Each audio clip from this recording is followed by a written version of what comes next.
नमस्कार दोस्तों, स्वागत है आप सभी का रोशन जिंदगी के बेहद खास वीडियो में। क्या आपको इस बात का अंदाजा है कि कुछ खाने की चीजें ऐसी होती हैं जिन्हें जब हम बार बार गर्म करते हैं तो वह हमारी बॉडी के लिए धीरे धीरे जहर जैसी बन जाती है। यह बात जितनी आसान लगती है, असल में उतनी ही गंभीर और खतरनाक होती है। जी हां दोस्तों, आज हम बात करेंगे कुछ बेहद आम खाने की चीजों के बारे में जो कि हम में से ज्यादातर लोग हर दिन इस्तेमाल करते हैं, लेकिन हमें यह बिल्कुल भी जानकारी नहीं होती कि इन चीजों को बार बार रिहीट यानी फिर से गर्म करना हमारी हेल्थ को किस हद तक नुकसान पहुंचा सकता है। यह नुकसान धीरे धीरे बॉडी के अंदर बड़े लेवल पर प्रॉब्लम्स खड़ी कर सकते हैं। तो आज के इस बहुत ही जरूरी वीडियो में मैं आपको ऐसे 8 खाने के आइटम्स के बारे में जानकारी देने जा रहा हूं जिन्हें दोबारा से गर्म करना बिल्कुल भी सेफ नहीं माना जाता। और यह जो भी बातें मैं आपको बताने जा रहा हूं, ये कोई अफवाह या मनगढ़ंत बातें नहीं हैं, बल्कि ये पूरी तरह आयुर्वेद के सिद्धांतों और साथ ही साथ मेडिकल साइंस की रिसर्च पर बेस्ड है। इसीलिए वीडियो को पूरा आखिर तक देखिए और हर एक पॉइंट को अच्छे से समझिए ताकि आप और आपके घर वाले एक बड़ी हेल्थ प्रॉब्लम से बच सकें। सबसे पहली चीज जो इस लिस्ट में आती है वो है स्पिनच यानी पालक और इसके जैसे बाकी हरे पत्तेदार सब्जियां। अब सोचिए, क्या आपने कभी इस बारे में ध्यान दिया है कि जब आप पालक या कोई और ग्रीन लीफ वेजिटेबल को 2 बार 3 बार गर्म करते हैं तो इसका असर आपकी बॉडी पर क्या होता है? पालक और ऐसे ही दूसरे ग्रीन वेजिटेबल्स में एक खास तरह का नेचुरल कंपाउंड होता है जिसे नाइट्रेट कहा जाता है। अब तक यह माना जाता था कि नाइट्रेट हेल्दी होता है और वाकई में यह सही भी है, लेकिन केवल तभी तक जब तक यह अपनी नेचुरल फॉर्म में रहता है। जब हम इन लीफी वेजिटेबल्स को बार बार हीट करते हैं तो यही नाइट्रेट्स धीरे धीरे नाइट्राइट्स में बदल जाते हैं और फिर जब बार बार गर्म किया जाता है तो ये नाइट्राइट्स आगे चलकर नाइट्रोसोमाइन जैसे टॉक्सिक और कैंसर पैदा करने वाले केमिकल में कन्वर्ट हो सकते हैं। यह कंपाउंड बेहद खतरनाक माने जाते हैं क्योंकि साइंटिफिक स्टडीज में यह पाया गया है कि नाइट्रोसोमाइन शरीर में कैंसर सेल्स को बढ़ावा दे सकता है। यानी एक सिंपल सी दिखने वाली आदत जैसे बचे हुए पालक को फिर से गर्म करके खाना आपके लिए लॉन्ग टर्म में बहुत भारी पड़ सकती है। मेरी तरफ से आपको यही सलाह रहेगी कि इस तरह की सब्जियों को हमेशा ताजा ही बनाकर खाइए और अगर बच भी जाए तो सिर्फ एक बार ही रिहीट करके इस्तेमाल करें। एक बार से ज्यादा इसे गर्म करना आपकी बॉडी के लिए बिल्कुल भी सेफ नहीं है। अब बात करते हैं दूसरी चीज की, चावल यानी कि राइस। राइस तो हम सभी की डेली डाइट का एक फिक्स्ड और इंपॉर्टेंट पार्ट है, लेकिन क्या आपने कभी इस बात पर गौर किया है कि जब हम चावल को बनाते हैं और फिर उसे दोबारा गर्म करके खाते हैं तो इसके साथ हम क्या रिस्क ले रहे होते हैं? दरअसल जब राइस पकाया जाता है तो उसमें एक बैक्टीरिया मौजूद हो सकता है जिसका नाम है बैसिलस सीरियस। यह बैक्टीरिया आमतौर पर बॉडी के लिए हार्मलेस होता है, लेकिन जब राइस को खुले में या रूम टेम्परेचर पर लंबे समय तक छोड़ दिया जाता है तो यह बैक्टीरिया मल्टीप्लाई करने लगता है, यानी संख्या में बढ़ जाता है। और सबसे बड़ी बात तो यह है कि यह बैक्टीरिया इतनी आसानी से मरता नहीं है। यहां तक कि जब आप राइस को दोबारा से रिहीट करते हैं तब भी यह एक्टिव रह सकता है और फूड पॉइजनिंग का सीधा कारण बन सकता है। अब आप खुद सोचिए, अगर आपने रात में चावल बनाए और खाए और फिर जो बचा वो ऐसे ही किचन में छोड़ दिया और अगली सुबह आपने बस उसे गर्म करके खा लिया, तो यह आपके शरीर के अंदर एक साइलेंट अटैक जैसा साबित हो सकता है। इसका सीधा सीधा सॉल्यूशन यह है कि जब भी आप राइस को दोबारा इस्तेमाल करने का प्लान करें तो उसे ठंडा होते ही तुरंत फ्रिज में रख दीजिए ताकि बैक्टीरिया ग्रो ना कर सके।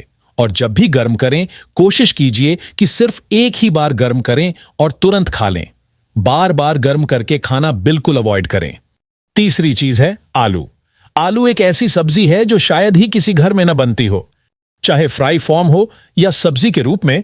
हर इंडियन किचन में आलू रोज किसी न किसी फॉर्म में बनता ही है, लेकिन आपको शायद यह पता नहीं होगा कि जब आलू को हम पकाकर रूम टेम्परेचर पर ऐसे ही छोड़ देते हैं और फिर कई घंटे बाद या अगली बार उसे गर्म करके खाते हैं तो उसमें एक बेहद खतरनाक बैक्टीरिया एक्टिव हो सकता है जिसका नाम है क्लॉस्ट्रिडियम बोट्यूलिनम। यह नाम सुनने में थोड़ा मुश्किल है, लेकिन इसका असर बहुत ही सीरियस होता है। साइंटिफिक स्टडीज में यह पाया गया है कि यह बैक्टीरिया बॉडी में जाने पर बोट्युलिज्म नाम की बीमारी का कारण बन सकता है। और अगर आपने यह नाम पहले नहीं सुना है तो आपको बता दूं कि यह एक ऐसी फूड पॉइजनिंग है जो इंसान को लकवा तक मार सकती है और कुछ केस में तो जानलेवा भी साबित हो सकती है। इसलिए अगर आप भी आलू से बनी सब्जी को बार बार गर्म करके खाते हैं तो आपको अलर्ट हो जाना चाहिए। मेरी सलाह यह है कि आलू को अगर स्टोर करना हो तो उसे हमेशा फ्रिज में रखिए और बार बार रिहीट करने से बचिए। अब बारी आती है चौथे नंबर की चीज की और वो है चिकन। चिकन एक बहुत ही फेमस और आम नॉन वेजिटेरियन डिश है जो बहुत से लोग बड़े चाव से खाते हैं। लेकिन जब इसे बार बार गर्म किया जाता है तो इसके प्रोटीन स्ट्रक्चर में कुछ बहुत गहरी और नुकसानदेह तब्दीलियां हो सकती हैं। जब चिकन पहली बार पकाया जाता है तब उसमें मौजूद प्रोटीन का स्ट्रक्चर हेल्दी और डाइजेस्टेबल रहता है, लेकिन बार बार गर्म करने से यही प्रोटीन धीरे धीरे ब्रेकडाउन होकर ऐसे फॉर्म में बदल सकता है जो बॉडी के लिए हजम करना बहुत मुश्किल हो जाता है। इसके अलावा जब प्रोटीन इस तरह टूटता है तो वो कुछ ऐसे केमिकल्स रिलीज कर सकता है जो पेट से जुड़ी दिक्कतों को बढ़ा सकते हैं और यहां तक कि फूड पॉइजनिंग जैसी कंडीशन भी पैदा कर सकते हैं। साइंटिफिक रिसर्च ने इस बात को कंफर्म किया है कि चिकन को एक से ज्यादा बार गर्म करना उसके न्यूट्रिशनल वैल्यू को कम करने के साथ साथ उसे हेल्थ के लिए रिस्की भी बना सकता है। इसलिए कोशिश करें कि चिकन को फ्रेश पकाकर तुरंत खाएं और बच जाए तो सिर्फ एक बार ही रिहीट करें। 2 या 3 बार इसे गर्म करना आपके डाइजेस्टिव सिस्टम के लिए नुकसानदायक हो सकता है।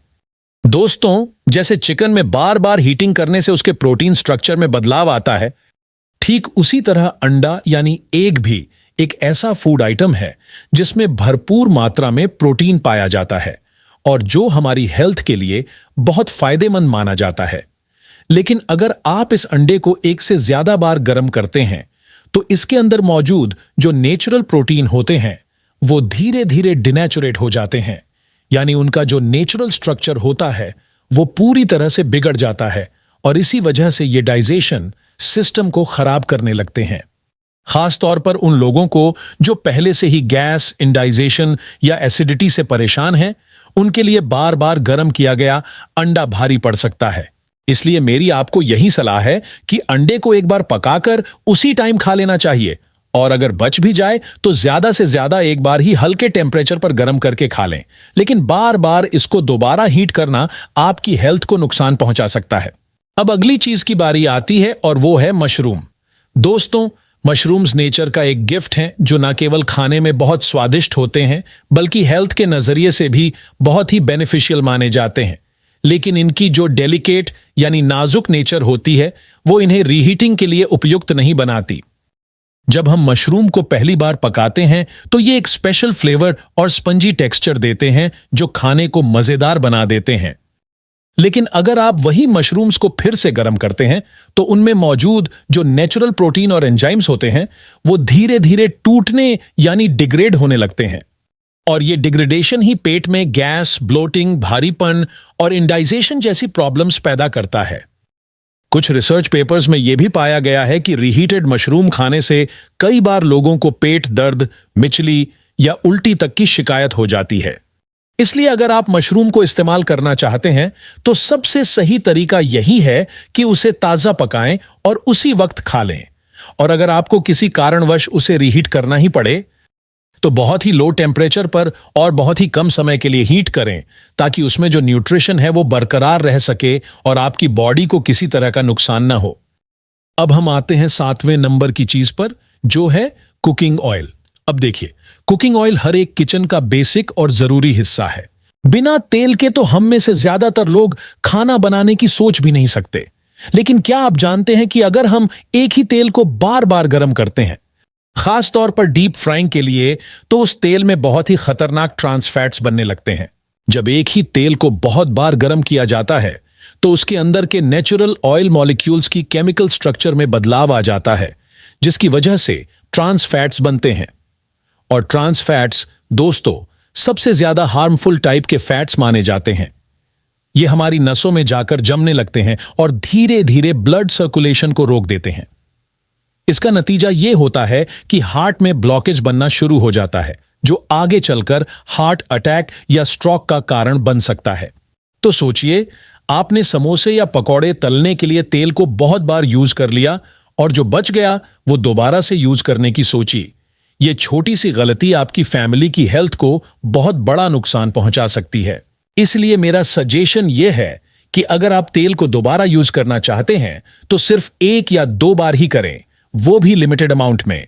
और अगर हेल्दी ऑप्शन अपनाना हो तो आप बेकिंग, स्टीमिंग या सॉटे करने जैसे मेथड्स का इस्तेमाल करें, जो कि हेल्थ के लिए कहीं ज्यादा बेहतर होते हैं। अब लास्ट और 8वें नंबर की जो चीज है वो है चाय यानी टी। अब चाय तो हमारे देश की एक ऐसी ड्रिंक है जो सुबह से लेकर शाम तक हर किसी के दिन का हिस्सा बन चुकी है। कुछ लोगों के लिए तो चाय के बिना दिन की शुरुआत अधूरी सी लगती है। लेकिन अगर आप यही चाय बार बार गर्म करते हैं तो उसमें जो टेनिन्स नाम का कंपाउंड होता है उसकी मात्रा बढ़ जाती है। टेनिन्स की वजह से पेट में गैस, इंडाइजेशन, हार्टबर्न, नींद ना आना, घबराहट और कब्ज जैसी परेशानियां शुरू हो सकती हैं। और आयुर्वेद की अगर माने तो गर्म और ताजा बनी चाय ही असली एनर्जी देती है और शरीर को बैलेंस में रखती है। जब चाय को दोबारा गर्म किया जाता है तो उसका वाइटल तत्व यानी उसमें जो नेचुरल ऊर्जा होती है वो खत्म हो जाती है। ऐसे में वो न तो एनर्जी देती है और न ही हेल्दी रहती है, बल्कि उल्टा आपके शरीर में प्रॉब्लम्स पैदा करने लगती है। इसलिए मेरा आपसे निवेदन है कि चाय को दोबारा गर्म करने से बचें। अगर ताजा चाय नहीं पी सकते तो बेहतर है कि न पिएं, लेकिन पुरानी चाय को गर्म करके पीना आपके शरीर के लिए नुकसानदायक साबित हो सकता है। तो दोस्तों, आज आपने जाना कि कुछ खाने पीने की चीजें ऐसी होती हैं जो अगर बार बार गर्म की जाएं तो वो न केवल अपने न्यूट्रिशन को खो देती हैं, बल्कि कई बार बॉडी में टॉक्सिक इफेक्ट्स भी पैदा कर सकती हैं। यह आदत देखने में छोटी सी लगती है, लेकिन इसके दूरगामी असर बहुत भारी हो सकते हैं। इसलिए जब अगली बार आप कोई खाना दोबारा गर्म करने की सोचें तो यह जरूर ध्यान में रखें कि कौन सी चीजें सेफ हैं और कौन सी चीजें नहीं। अगर आपको यह वीडियो उपयोगी लगा हो तो इसे जरूर लाइक करें, अपने दोस्तों और परिवार के साथ शेयर करें और हमारे चैनल को सब्सक्राइब करना ना भूलें ताकि आपको इसी तरह की और भी हेल्थ से जुड़ी जानकारी मिलती रहे। धन्यवाद।